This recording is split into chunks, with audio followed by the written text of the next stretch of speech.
আসসালামু আলাইকুম। নিপা আহমেদ ব্লগে সবাইকে স্বাগত জানাচ্ছি নতুন আরও একটি রেসিপি দেখার জন্য।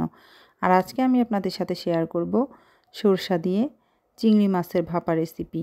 আশা করছি আজকের রেসিপিটি আপনাদের কাছে অনেক বেশি ভালো লাগবে। তো অনেকে অনেকভাবে খেয়ে থাকেন, কেউ দেখা যায় ভাজি করে খেয়ে থাকেন, চিংড়ি মাছ ভুনা করে খেয়ে থাকেন, আবার তরকারি দিয়েও রান্না করে খেয়ে থাকেন। তো চাইলে আপনারা এভাবেও চিংড়ি মাছ ভাপা করেও খেয়ে দেখতে পারেন, অনেক বেশি মজা হয়। তো আর এই তো কথা না বাড়িয়ে চলুন চলে যাই মূল রেসিপিতে। তো চিংড়ি মাছ ভাপা করার জন্য আমি আগেই মশলাটা রেডি করে নিব। তো এখানে আমি একটা পেঁয়াজ নিয়েছি, বড় সাইজের পেঁয়াজ, আর কয়েকটা কাঁচামরিচ নিয়েছি, আর নিয়েছি কয়েক কোয়া রসুন। তো আপনাদের যদি মাছের পরিমাণটা বেশি হয় সেক্ষেত্রে আপনারা সব ধরনের মশলাগুলো একটু বাড়িয়ে নিতে পারেন। তো এই তো আমি অফ ক্যামেরাতে মাছগুলো খুব ভালোভাবে পরিষ্কার করে নিব। আর এই তো এখানে আমি পেঁয়াজ দিয়ে দিয়েছি, আর লবণ দিয়েছি, আর দিয়ে দিয়েছি এখানে আমি কালো সরিষা ব্যবহার করছি, আপনারা চাইলে হলুদ সরিষাও ব্যবহার করতে পারেন। তো আমি কাঁচামরিচ রসুন সব কিছু দিয়ে ব্লেন্ড করে নিয়েছি অফ ক্যামেরাতে। আর এই তো মাছগুলো পরিষ্কার করে নিয়েছি। তো আমি মাছের মাথাটা ব্যবহার করছি না, আপনারা চাইলে মাছের মাথা সহ রান্নাটা করতে পারেন। তো এই তো আমি খুব ভালোভাবে এই তো আপনাদেরকে একটু দেখিয়ে দিচ্ছি, চিংড়ি মাছের যে একটা রগের মতো থাকে সেটাও ফেলে দিয়েছি, খুব ভালোভাবে পরিষ্কার করে নিয়েছি। আর এই তো অফ ক্যামেরাতে আমি মশলাটাও করে নিয়েছি। তো আমি পেঁয়াজের পরিমাণ যেভাবে দিছি, আপনারা চাইলে যদি আরও একটু গ্রেভি রাখতে চান তাহলে সেক্ষেত্রে আপনারা মশলাগুলো বাড়িয়ে দিতে পারেন। তো এই তো আমি ব্লেন্ড করা মশলাটা দিয়ে দিলাম। তারপর এখানে পরিমাণ মতো আমি দিয়ে দিলাম মরিচের গুঁড়া, আর হলুদের গুঁড়া, আর দিব এখানে সামান্য পরিমাণ জিরা গুঁড়া, আর দিব খুবই সামান্য পরিমাণ একটু আদা পেস্ট। তো পরিমাণ মতো লবণ দিয়ে দিতে হবে, আর দিয়ে দিব এখানে আমি সরিষার তেল।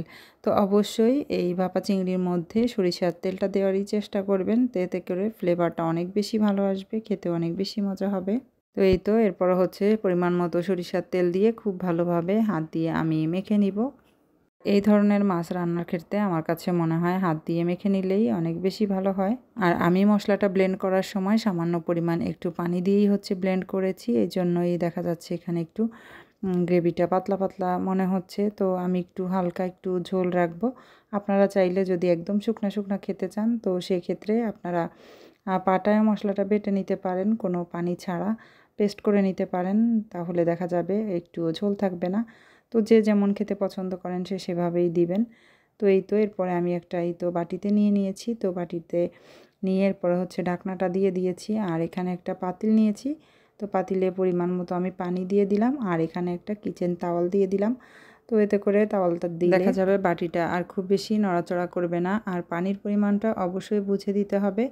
তো আপনারা তো দেখেই বুঝতে পারছেন আমি অর্ধেকেরও একটু কম পরিমাণে পানি দিয়েছি। তো খুব বেশি পরিমাণে পানি দিলে এতে করে দেখা যাবে যখন পানিটা ফুটে উঠবে তখন বাটির ভিতরেও পানিটা চলে যেতে পারে, তাই পানির পরিমাণটা অর্ধেকেরও একটু কম পরিমাণে দেওয়ার চেষ্টা করবেন। আর এই তো আমি এখানে একটা ঢাকনা দিয়ে দিয়েছি। তো ঢাকনা যদি আপনাদের ছিদ্র থাকে আপনারা চাইলে ছিদ্রটা বন্ধ করে নিতে পারেন।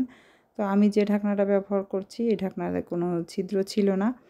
তো এই তো আমি প্রথমে হাই হিটে করে পানিটা বলক তুলে নিয়েছি, তারপর আমি মিডিয়াম আঁচে করেই আধা ঘন্টা মতো আমি ভাপে রেখে দিয়েছি। তো এই তো আধা ঘন্টা পরে আমি আপনাদেরকে দেখিয়ে দিচ্ছি। তো আর আমি মাঝে একবার ঢাকনাটা তুলে কয়েকটা কাঁচামরিচ দিয়ে দিয়েছিলাম ফ্লেভারের জন্য। আর অবশ্যই আপনারা ঝালটা আপনাদের পছন্দ অনুযায়ী দিবেন, যে যেমন খেতে পছন্দ করেন। তো দেখা যায় কাঁচামরিচটা যদি পরে দেওয়া হয় এতে করে কাঁচামরিচ সুন্দর একটা ফ্লেভার পাওয়া যায়, আর কালারটাও সুন্দর থাকে। এই জন্যই আমি কাঁচামরিচটা পরেই দিয়েছি, আপনারা চাইলে প্রথম দিকেও দিয়ে দিতে পারেন। তো যাই হোক, এরই মাঝে খুবই লোভনীয় ভাপা চিংড়ি তৈরি করা হয়ে গিয়েছে। তো আমার রেসিপিটি কেমন হয়েছে অবশ্যই কমেন্টস করতে ভুলবেন না। আজকের মতো বিদায় নিচ্ছি, সবাই অনেক অনেক বেশি ভালো থাকবেন। আল্লাহ হাফেজ অ্যান্ড আসসালামু আলাইকুম।